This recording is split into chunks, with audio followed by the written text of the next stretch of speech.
Pangarap ko ay ibigin ka.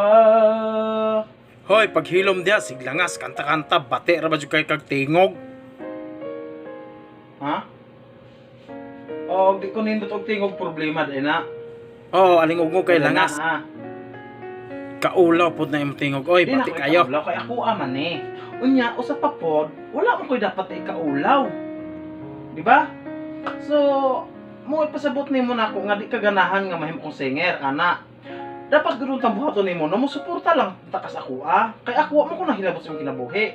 Ang ato lang, di ba? Kanumno ka, kabalo ka. Daghan Wala kayo gyud nga ko kabalo. na-depress sa kalbo sa ato karon nga sa panahon kay ngano na maghimo sila vlog dugay kay mga jota kay mga likes o mga lantaw sa ilang Facebook. Muna ang mga depressed ng mga tao magkamit ang suicide o kung sa pailang buhatos kinabuhi. Kay kita god nature naman gud nato na kanang crab mentality na kinsa kay musaka atong birahon para mubaba para level ang tatanano dili dapat unta kinahanglan mag-usa gid unta tano mag-usa tag-uan ba dili kayo maghukmanay ta ba nindot unta ni nana. Ang importante lang gyud wala tagi tumban nga katungod sa usa ka tawo. Ayaw sulod kay discuss pa me.